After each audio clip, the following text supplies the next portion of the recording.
It is your weekly show here on the Blue Room, back again in 2022, your first one of the year. Hope everybody's had a good start to the new year. A lot of things have changed in the last few days, and a lot of things have stayed the same. They are still rubbish at football, but they've got two new fullbacks. They've got a new board member as well in Graeme Sharp, which was announced today on Wednesday. We'll get into all of that with our guests, and two fine guests we've got. Warren Doyle. Warren, how are you doing, mate? Good, mate. Happy New Year to you. Happy New Year to everyone else as well. Hope everyone's good. And Keith Tomlin as well. How are you, mate? I'm all right, mate. Yeah, not too bad. Just echo what Warren says. Happy New Year to everyone listening. Welcome to another year of the madhouse. It's a good way to sum it off. I mean, did you do anything mad on New Year, or was it quiet night in and the hootenanny? I was at death's door, so I did next to nothing. Spent New Year's Eve pretty much in bed, and then New Year's Day was a quiet one, and then started getting active again around the second, just in time for Everton. Yeah, I can't advance on that. I'm afraid I was quite boring as well, because I was looking forward to seeing Everton get a win, and I thought that would be my new year kicking off to a good start. But yeah, they had other ideas, so here we go. Yeah, it was miserable, that Brighton game. We will speak about that and Hull this weekend towards the end of the show, but let's talk about some breaking news today, lads, in regards to the board. Graeme Sharp, I think it sort of caught a few of us by surprise. It was confirmed by the club that he's been appointed to it. Obviously, there's been a few people that have gone off the board recently, and Ryan Anstev and Marcel Brands, of course, who was on it as well before he got the boot. Sharp said, "This club is in my blood. I've enjoyed many great days as a Blue. And joining the board and being able to play a part in shaping Everton's future is one of the greatest honours of all. I look forward to working with my fellow board members and taking my responsibility as a custodian of our great club very seriously." Not really specified too much on the club website what he's going to be doing, aside from the fact that he's going to be a non-executive board member. There's a piece from Andy Hunter in The Guardian which states that Sharp will have a say in all football-related decisions, though. So I'm not quite sure where he stands in regards to what kind of clout he has as part of that board. Unsurprisingly, Keith, as things do on social media and certainly amongst our fractured fan base at the moment, this news has caused polarising views, to say the least. I mean, our WhatsApp group today, I don't know if you had seen it, but it was one of those where you put your phone down, come back, and you've got 100 messages in the space of 15 minutes. A lot of chat going on about that today, but surprise first and foremost. But what do you make of this? I don't know, to be honest. Like I don't sort of. I'll be brutally honest. Not like a lot of people on social media will be about this. I don't know enough about the inner workings of a football club board to know how much of an impact it's going to have. As a non-executive director involved on the football side rather than the business side of things, you would suspect he'd have a say in like performance of the manager or things along those lines, like academy direction, things like that. You wouldn't think he'd be getting involved in transfer negotiations, contract renewals, stuff like that. I don't know. He might just be a figurehead. He might just be a lackey for one of them on the board who wants another one in their favour. Who knows, or dares to dream. But it's a good excuse for people to get angry on the internet, and that is what I'm here for at this stage. Basically, it might be great, it might be terrible, but let that not get in the way of you shouting at people on the internet, because that's what we're all here for, isn't it? Oh, certainly as Evertonians, that is what we do, as the saying goes. Warren, how do you feel about it, mate? My first reaction to it was, it's not a negative, but the more I think about it as well, I don't know necessarily what the positives are. And this goes back to the whole thing that you touched on it a little bit there, Matt. There's not really any specifics involved. So it goes back to the whole thing of, do we really know what is going on at board level? You know, at decision-making level. We've heard a lot about this strategic review that Everton are currently doing. But you can't blame fans for, I've seen a lot of things myself on social media, you can't blame fans for getting annoyed and angry and saying things like, you know, jobs for the boys and things like this, because we don't know enough about what is going on. We don't know enough about whose roles are. Even when Brands was here, we knew what his role was and his job, but we didn't know what he really did, if you really think about it. And I think it's the same applies with this decision. You know, I'm involved in football decision making. I'm going to play a part in the football future of Everton. But what does that mean? We're all speculating what it could mean. Does it mean he's involved with the academy? Does it mean he's involved with transfers? Does he mean he's involved in some sort of player liaison? You know, I know he does the thing already where he's the players, former players, like association president, isn't it? Yeah, something like that. Yeah. So I whilst I don't think it's a negative having a player of certainly of Graeme Sharp's past and you know what his affinity with the club. Whilst I don't think that's a bad thing, I don't see the good either, because I just don't see what he will do and offer. And it's not maybe what I'm not saying he's not qualified or can't do it. We're just kept in the dark to a degree, and it just does come across as let's roll a dice and see what number we come up with and see who we can hire. It just comes across that way, and I could be very harsh by saying that. There could be a lot more to his role that meets the eye, but because we don't know, how can you blame fans for being sceptical, especially with the run we're on at the minute, and especially with how the club's been run in the last 4 or 5 years as well. Yeah, I think that's it for me. And I think Warren's made a really interesting point there, key for me, in regards to Brands and comparing it to that, because that was a situation as well where, because we didn't really know what this fella's roles and responsibilities were, there was a lot of room for people to fill in their own gaps to suit what they thought was right. And like you said, you know, then to get angry about it when things happened and point the fingers in whichever way they wanted. And listen, this is only announced a few hours ago, so by the time this goes out, there might be an interview with him on the club website. There might be an interview with 𝗂𝗏𝘆𝘆, 𝗧𝘂𝗏𝘆, saying Graeme Sharp's come in to do this. He's going to be in charge of this. He's going to have a say on this, etc., etc., etc. We might get a really detailed job description for what Graeme Sharp's going to do, but I think I highly doubt it. And it's sort of one of them, isn't it, where we're sitting here and we're getting the information from what a journalist has said in one of his pieces.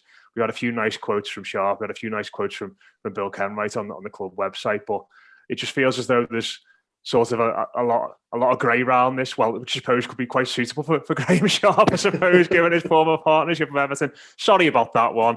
Terrible joke to start the new year. Shocking. Absolutely disgraceful, that is. Yeah, I think unless you have a defined this is what he's going to do, it's hard to really criticize the appointment or praise the appointment. And I think largely that's very much just in keeping with Everton Football Club at all levels, is that they've got a lot of people there who don't really have a defined role or structure. And they don't really sort of, this goes back to what the lads were campaigning for, the 27 years for 27 minutes. Well, I don't know. Something to do with 27s, in that Everton don't communicate well enough with the fans. And I mean, for the most part, that's probably the biggest part of the campaign that I agree with, in that Everton's communication with supporters is shockingly bad, isn't it? I mean, they don't come out and explain decisions. They'll just like make an announcement here and there. And I don't know, it's just it's one of them. I'm gonna choose the sort of the path of ambivalence on this. I am going to be a top-notch fence sitter. I'm going to get splinters in my arse, and I'm just going to sit and wait and see what happens. I need you to have a strong opinion one way or another, mate. Unfortunately, fence sitting's not going to fly. I don't know how bad are we allowed to swear on yeah, you can swear. Yeah, right, cool. I'll just stick with my standard Everton opinion then and call it shite. Doesn't it explain it all though? Really, when we Keith's like that, like I can't give you an answer one way or the other whether it be good or not. I think that says it all about how we don't know enough about what it's going to involve, this role, for us to even have a strong opinion on it. And as I said, well, just before you go on, Warren, just look at the statement there again while Keith was talking. And the only sort of line I can see in regards to it is it says, in his new role, Sharp will utilise the wealth of knowledge of the game he has amassed over more than 4 decades to provide valuable input into the club's football strategy. I mean, talk about as ambiguous as you could possibly get. Yeah, it's very vague, and that's why the people who are angry at the moment, it's fueling this anger. And whilst I agree with we do a lot of things good at Everton, I agree with Keith to a sense of the communication with supporters and just things like a lot of our transfer fees now are undisclosed. I know we find out what the real transfer fee is through the papers, but things like that. And I just think, football clubs shouldn't have to give every secret away. Of course they shouldn't, but I do think certain things should be made clear, and particularly when things are going wrong like they are now, because when you touched on it before, Matt, when things do go wrong or when things are running badly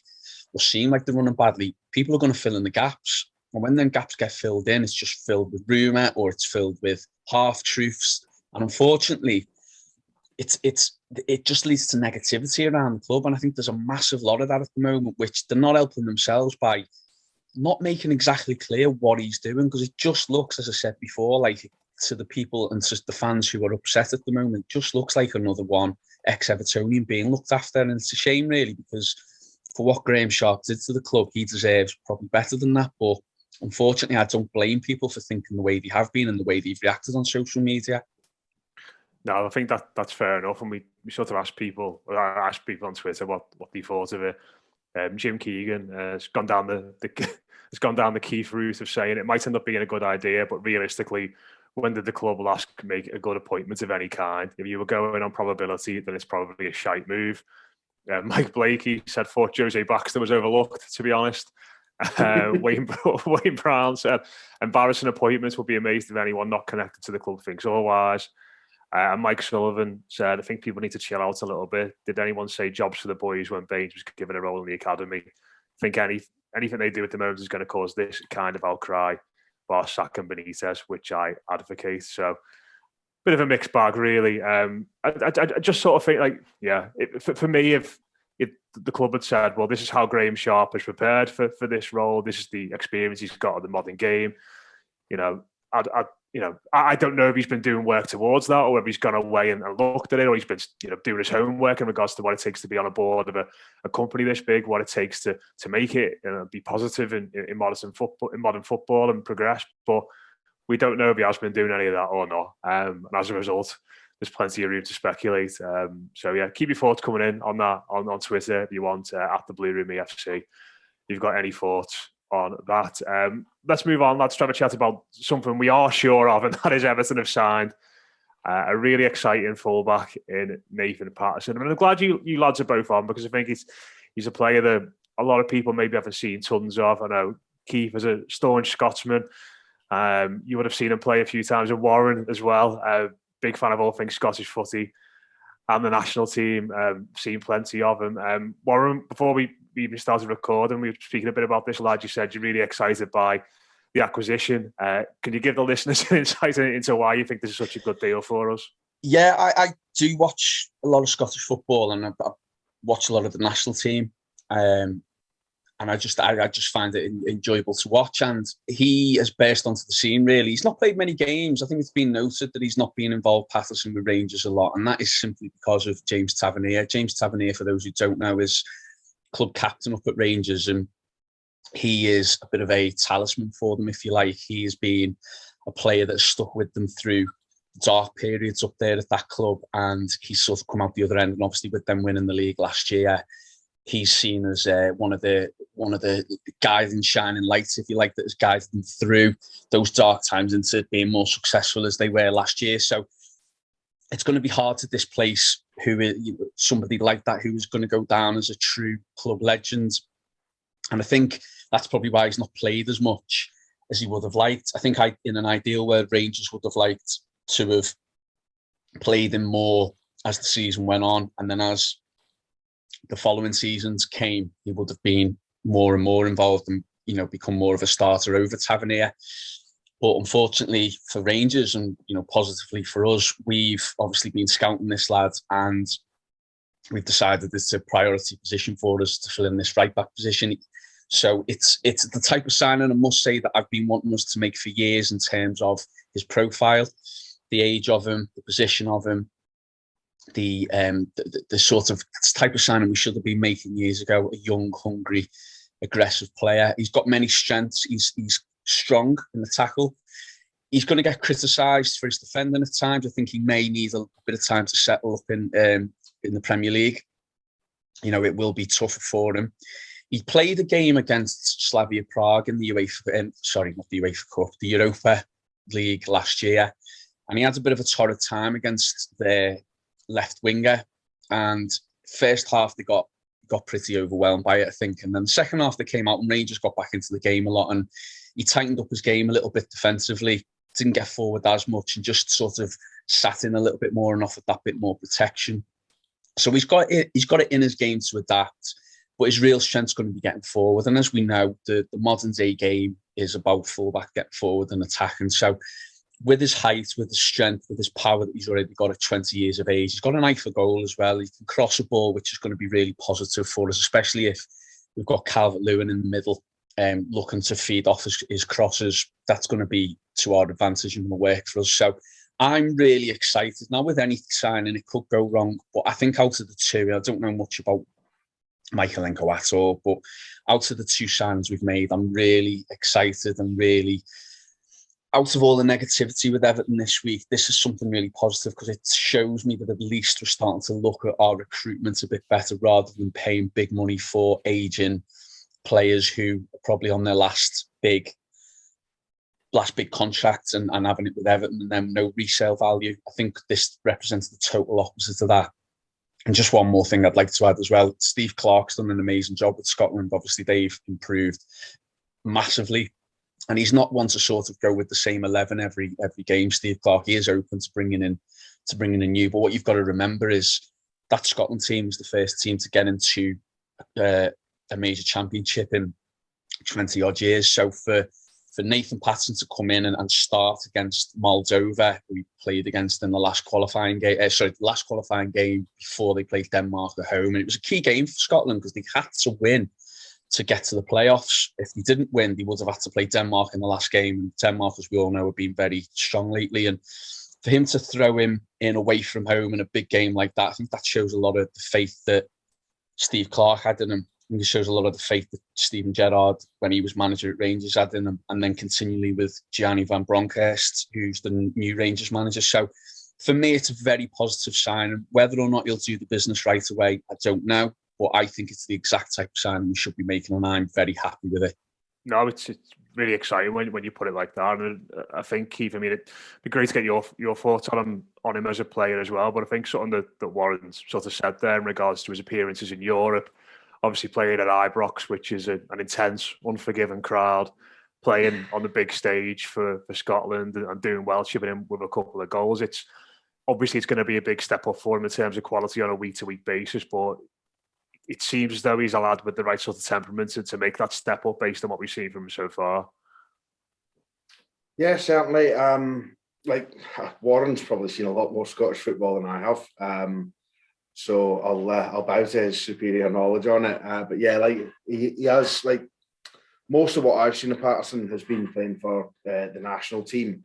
And sort of my initial opinions of him are he's a big physical fullback. Like, he's a big lad. I think he's about 6'3". He's quite strong. He's really bulked up over the last year or so, apparently. And he gets forward really well. He's fast going forward. He can overlap well, and he carries the ball well at feet. And his final product, his crossing, is very, very good, which is something Everton sort of would hope to get success from. Defensively, I'm not 100% sold yet. I think he's got a lot to learn about positioning. I think he's still quite rash in, like, he will dive into tackles rather than sort of standing his man up. But that'll come in time. When he plays for Scotland, does he play as a wing back or a full back? Because does Clarke typically play back five? It's sort of like a wing back thing. Clarke prefers that three in the middle with the two wing backs. basically so that he can shoehorn Robertson and Tierney into the same team. Typical Scotland, isn't it? For years, like the best two players in years, and they both happen to be left full backs. So yeah, he plays in that wing back role. So I suppose he's got more license for Scotland to get forward. How he does as a part of a four and sort of staying more disciplined will remain to see. I know Rangers fans talk very highly of him as a player, and they're sad to see him go, and they would have wanted him to play more in the first team had it not been for James Tavernier, who, like Warren said, he's a club captain. He gets a bag full of goals and assists from right back, so he's quite hard to shift. So I will wait and see. We'll see how it goes. But I think it's like Warren said as well, and this is the big thing for me, is it's the right profile of player to sign. That young, hungry, up-and-coming player who we can get tied down on a long contract and not on massive wages. I believe I've seen somewhere his wages are sort of around the 30k a week mark, which is what you want, really. If you can get your first team players on that sort of salary, it's gonna bring the whole financial fair play things sort of back into kilter. I believe Mykolenko is sort of around the 50k mark from what I've seen. Just this, it's obviously Twitter chat, but so both of them basically don't even make up the full amount of Luca Dean's wages, and their combined transfer fees will come in at about sort of 30 odd million.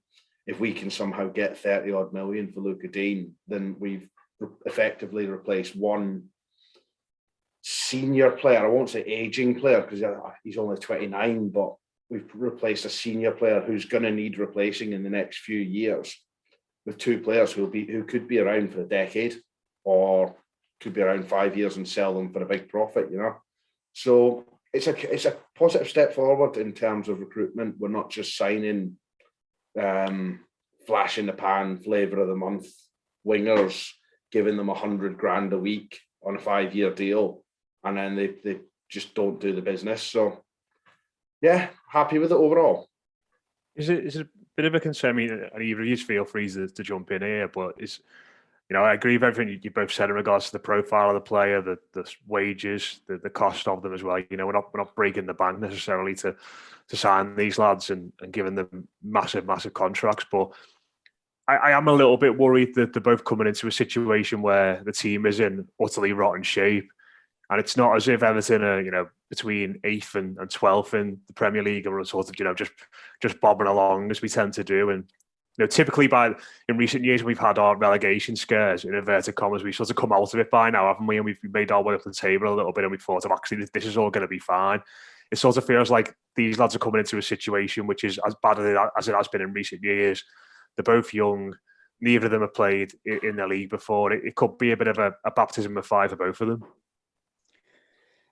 Yeah, I think. Go on, Warren. I was going to say it's a difficult one because ideally, like you said there, Matt, we want to be 8th in the table and comfortable and off the back of a few wins and bring them into a side and a fan base that's very positive. It is going to be difficult, but I look at it the other way. What do? Just sign experienced players then who get us out of it for one season and fall back to square one again in a couple of years. I think just for me, I just got tired of them signings. I got tired of, I know they tried the best and they did their hardest for us, but I was tired of the 𝗧𝗂𝗀𝘆𝗆 type of signings, past at that age where there's no resale value and not really offering too much.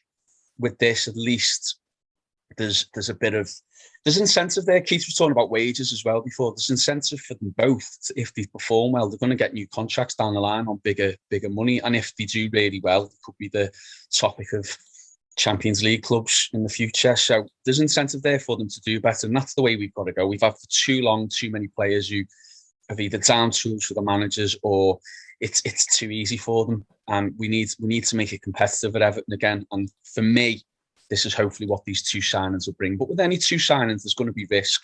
And of course, with Patterson being so young and coming from Scotland and with Mykolenko coming from the Ukrainian league and both, having to settle into a new country, it could be really difficult for them both initially. But I think in time, and this is the way Everton have got to go, I've said this for years, we've got to think more long term.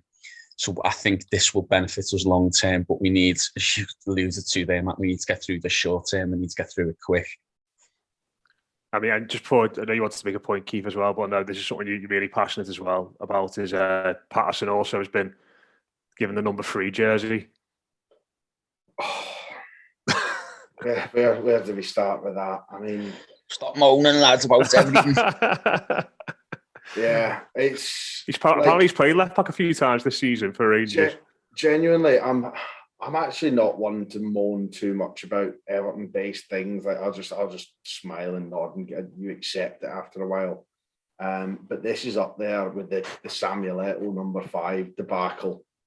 Morgan Schneiderlin number 2 in centre midfield. I mean, just like somebody just needs to have a word with these boys and just say, look, no, this is how it's done. This is your 1 to 11. I suppose it's really weird because like everyone thought, oh, they're not ready to give out the number 3 shirt to a youngster. With Mykolenko coming in at left back and then obviously not taking the number 3, they say, all right, well, they're going to keep hold of it for a wee bit.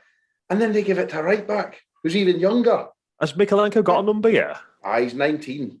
Okay. The famed number 19 shirt as worn by James Rodriguez and Umar Nias. Magai Gay wore that as well, didn't he, I think? Monday, Tuesday, Magai Gay. Yeah. What a fella he is. A couple of dreamy left foots there, Magai and James. Yeah.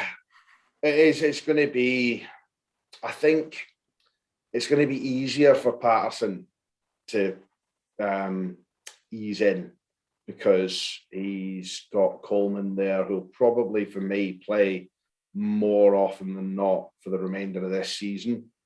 There's opportunities to get him in. I think the cup game on Saturday is a very good one to get him in. Mykolenko is going to have a chance to establish himself as the first choice left back at the club by default, because as soon as Luca Dean's sold, and he will be sold, let's not beat about the bush here, he will be the only first choice left back at the club because we've managed that situation very well. So he's gonna have to hit the ground running. See how it goes. Could be quite torrid. He's coming into a toxic team on a poor run of form. It's got all the makings of this lad quitting football inside 6 months, hasn't it? The youngest retiree in Premier League history. Let's be positive. It could be the shot in the arm we need. A couple of new young signings. It's got to turn sooner rather than later. Would you throw them in, Matt, on Saturday? Do you throw them both in and play them both? If they're both ready to play, yeah. I mean, I've seen a lot of sides people have put up on Twitter ahead of this game, and it's a case of playing all the kids with a view to, we've got Leicester, haven't we, and Norwich next week, which is obviously 2 massive games for us. But I think it's one of them where you look at it and go, do you save players for those games because the Premier League's very important and we're not necessarily safe, or do some of the lads just need a bit of a confidence boost? The players in that side just need to feel what it's like to win a football match, because we haven't really done it that much since September the 25th when we beat Norwich. So I'll play them both, but I'd have a strong side, an experienced side around them. But it's going to be tested in the Premier League. I think the one good thing, and I saw Mick Greeno tweeting about this today, is that we've got a really favourable run, haven't we, coming up in terms of the teams we're playing. We're playing a lot of sides that are down the bottom of the Premier League. And if you're going to ease in 2 young players, certainly if you're going to ease in Mykolenko, I think you'll play more games between now and the end of the season, then it could be a good time to do it. But it's going to be tricky. But you know what? Based on what we saw on Sunday rather, against Brighton and Hove Albion, and Seamus Coleman trying his little heart out at left wing back, it's why not just chuck them in there? And we will quickly speak about that before we go on to the game against Hull. I've got to come to you first on it. Was just so disappointing. Everyone was so excited to get back in at Goodison. Our star strikers fit again. Chance to sort of start the new year on a high and put a torrid end to the previous year behind us, and everything going. They play a right back, a left wing back. They play 5 across the back and they sit on the edge of their own box. And it's 2-0 after 19 minutes. And you sat there thinking, why on earth do we bother with all this? Yeah, it was, for me, that was one of the lowest points in a long time on Sunday. I felt really worried after the game. I don't want to say we're going down, but you just said there about the run of fixtures, Matt. If we don't pick up some points in these run of fixtures and we've got difficult fixtures then as the season goes on, it's worrying.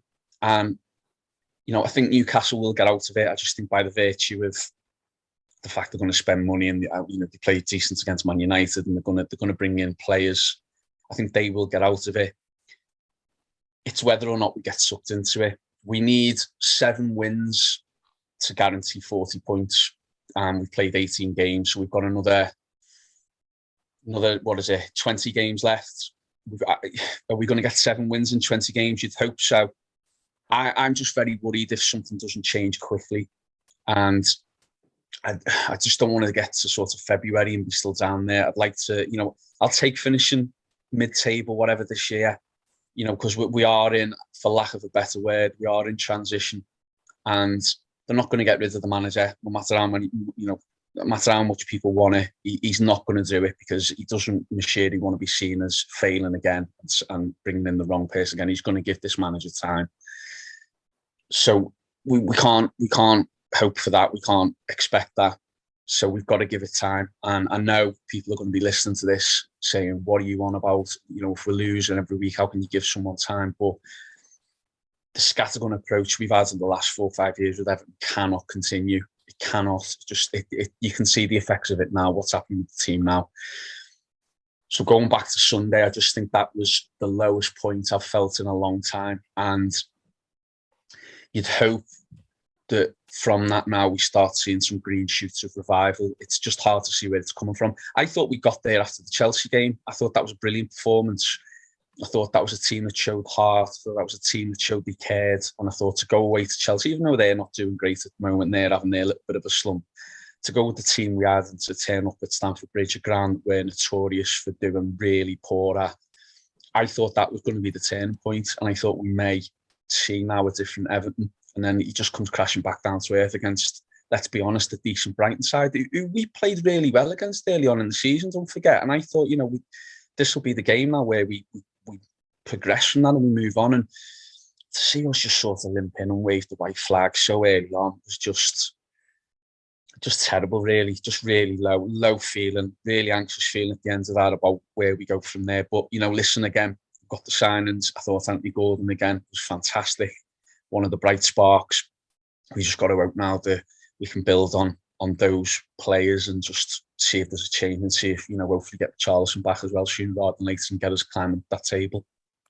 Yeah, I remember last time you were on, Keith, it was after the Arsenal game and we had that great finale and Everton in the second half really pushed on, and it felt like the sort of the blueprint was there in the second half of that game for how you go about it, how you get the best out of Goodison, how you play football that Evertonians want to see, and football that ultimately yields results. And the early stages of that game on Sunday, it couldn't have been any further away from that, could it?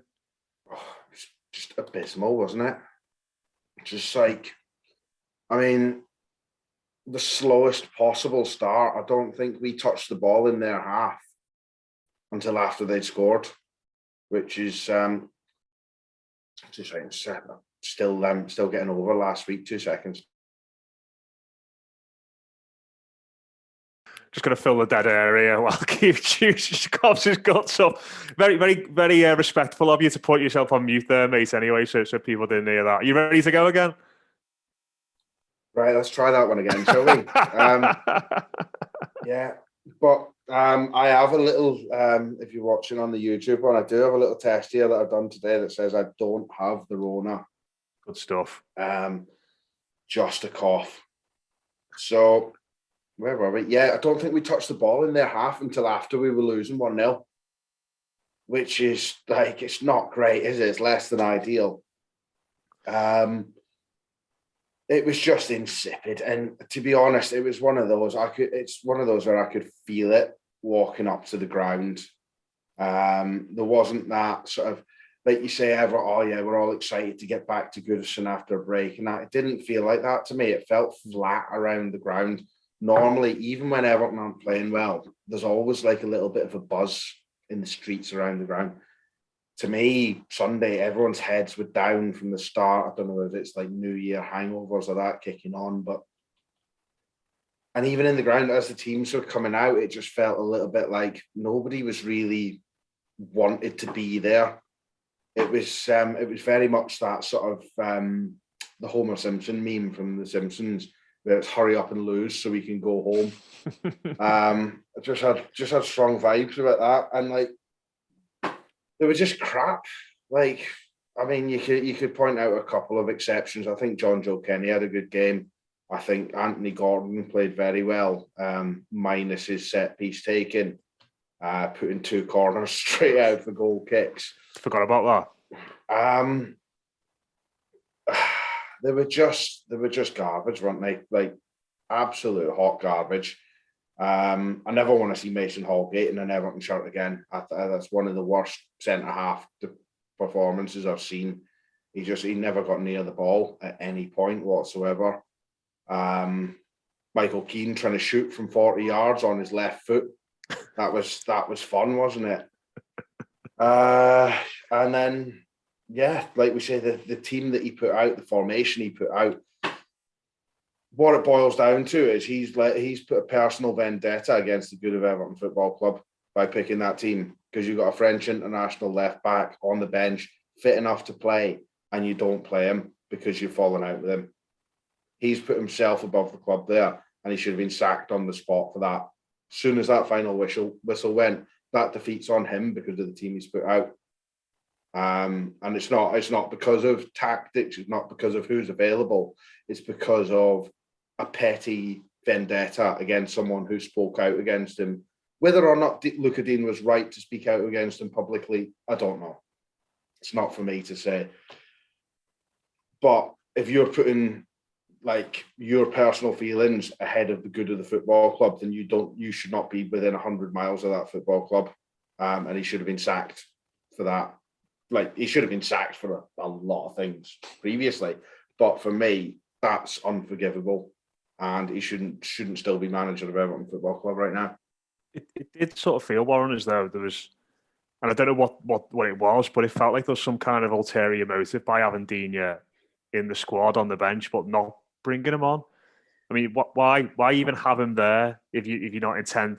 If you can watch those first 25 minutes and see Seamus Coleman cut back in on his right foot time after time after time, and not think we need an actual left-footed footballer on the pitch here on the left-hand side, he obviously had no intention of using him whatsoever. So what was the point in him even being there? Was it sort of making a statement? Was it, was he expecting Digne to come out and warm up and everyone to boo Digne? I just didn't see the point of even having him there, because it was just another distraction and another thing to potentially lead to divisions and fractions in the football club and the fan base on the day. And of course, after we lost, what does everyone turn to and say? If we win the game, it's a talking point, but no one really goes on about it. But like Keith said there, the fact that he's gone out of his way to maybe he's put him on the bench because of numbers. Maybe we just didn't have the numbers in the squad to fill a full bench. So if he doesn't play him again, then that's another issue again. But he put himself in a position, Benitez, where he's made it no win for himself. If he plays him and he does poor, it's Benitez's tactics. If he doesn't play him, why is he not playing him? Because he was available. If he doesn't put him in the squad, and then we've got so many on the bench, we've only got 6 on the bench or whatever, why didn't he put Luca Digne on the bench? So he just made it a no-win situation for himself with the way all this has been handled. It hasn't been handled great. It just looks like a war of words. I think it's a different situation from the James Rodriguez one, because obviously I don't think James Rodriguez had any intention whatsoever to stay with us once Carlo Ancelotti left.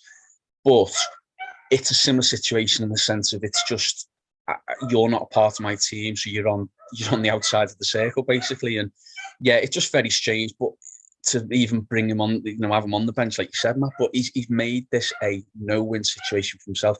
I don't know why they didn't go with the same team I know Branthwaite was injured, but I don't know why they didn't go with the same sort of even 4 at the back and play Godfrey at left, because Godfrey had a really good game again at Chelsea. So why not put him left back, which he's played there before, and go with 4 at the back and the 3 in the middle, which we've looked so comfortable with when we've had 3 in the middle. I don't know. Only he can answer that. And again, it just goes back to the whole thing of, not that we should be demanding answers from the manager of his tactical decisions after every game, but when something doesn't work like that, and when it appears to everyone like it's just a vendetta and an ego thing why you're not playing a particular player, I think the fans do deserve answers, and we haven't got them, which just leads again to this negativity and this outcry and this response that the fans have had both online and in the stadium. So it's just a real shame all round. 𝗧𝘂𝗲𝘀 is going to leave. I wish him well. I think he's been a good player for us. I do think if we were in a better position, I do think it's probably the right time to sell him. He is 29 on big wages, but the fact is we could have done with him on Sunday. We could have really done with his quality. And yeah, it was a big miss, and it cost us ultimately, like you said, with Coleman going back on his left foot all the time, cost us the game. Yeah, looks like he's potentially on his way out to Chelsea, West Ham or Villa, 𝗧𝘂𝗲𝘀. I think he's jibbed Newcastle off by the look to reports today, which, again, will earn him more favour with our supporters. But just before we wrap up, lads, Hull at the weekend, 5:30 on BBC. Everyone, I think, in the country is expecting Everton to flap this and to potentially be the shock of the round. I don't even think it'd be that big a shock, to be honest, the way we're playing at the moment. But Keith, how are you feeling going into the cup competition? I think in years gone by, I've sort of thought, right, come on, I'll have a chance to end this trophy drought. It's been going on for far too long now. But if being brutally honest at this point, I just feel as though we're just so far away from potentially being able to challenge for any kind of silver at the moment. It's just when you sort of look at it and shrug your shoulders and think, if we can get through it, so be it. If not, I'm not really that fussed. Do you know what? It's got all the makings of Millwall the other year, hasn't it? Like lower league team, Everton in disarray, Saturday night prime time on terrestrial telly. There's not a chance that we win this game as well. It's just absolutely written in the stars. Who have Hull got playing for them? Must be like someone with like some sort of Liverpool connection playing for Hull. I'll find this out. They must have a striker that like has never scored for the club. One of them is just nailed on. Yeah, like I'm the same. Like the FA Cup, I love the FA Cup. It's great, and it's just like it's proper English football at its best. And every year you look forward to it. And this year, I can't work up any enthusiasm for it whatsoever, because I feel like even if we beat Hull, how far are we going to go? We're not going to beat the first decent team we come up against. So, I mean, what's the point? So, you never want Everton to lose. But it's one of those that, like, I'd probably take a defeat Saturday if it meant that he, like, got the sack straight afterwards. A lot like, much akin to Sunderland away at the end of Martinez, when basically we knew that he was coming to an end and he just needed one bad result to tip him over the edge, and Sunderland did it. Unfortunately, like the one added bonus of that was that also relegated Newcastle, which was just beautiful. So yeah, it's one of them. Like I'd love it if we won and went on a little cup run and it rejuvenated the season. But the horrible old cynic in me just can't see it. So I reckon it's going to be Everton 1, Hull City 2, Everton 1. I've just been looking at the Hull's team for potential Liverpool or ex-Everton connections. There aren't many there, but I did not realise that Tom Huddleston was playing for them. Is he still there? He is still playing. Has he cut his hair yet? He's 35 years old now. He's only played 5 times for them all season, but I mean, he struggled to get around the pitch when he was at his peak, didn't he? To be honest, he's scoring from 40 yards.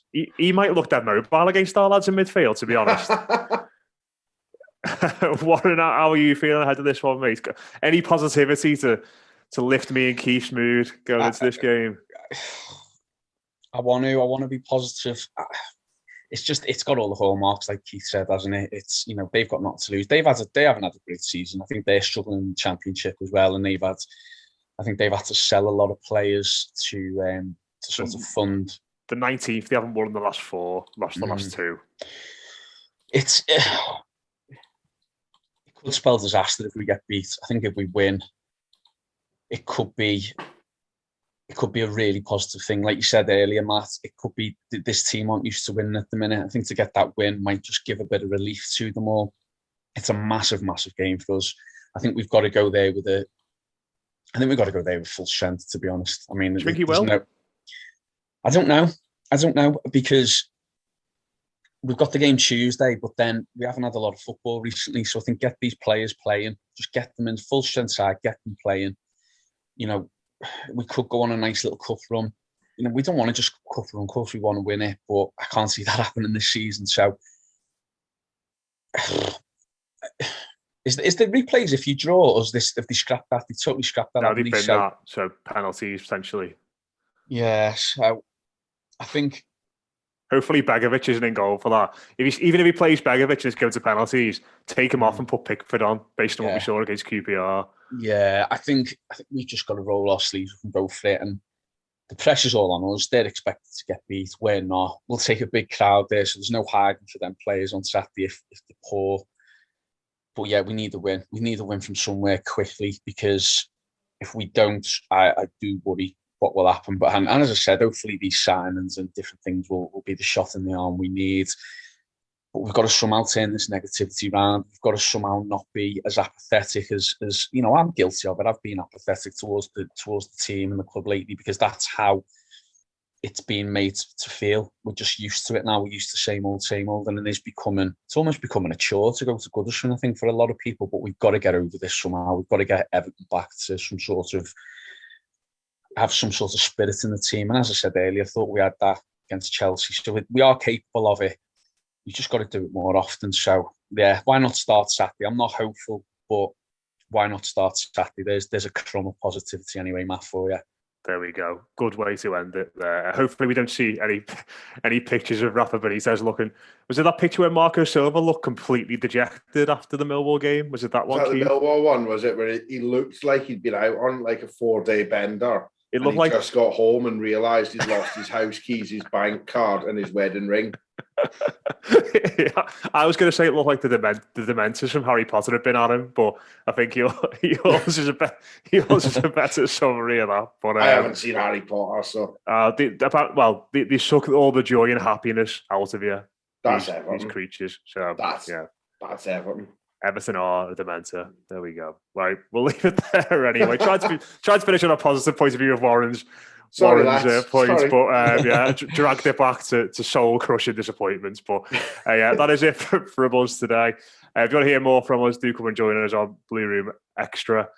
We've got all the inside track on Nathan Patterson from Jordan Campbell from The Athletic, who covers Rangers and Scottish football. We had Subs Weekly yesterday, and we'll have weekend preview on Mailbag, building up to this weekend. But cheers to Warren, cheers to Keith.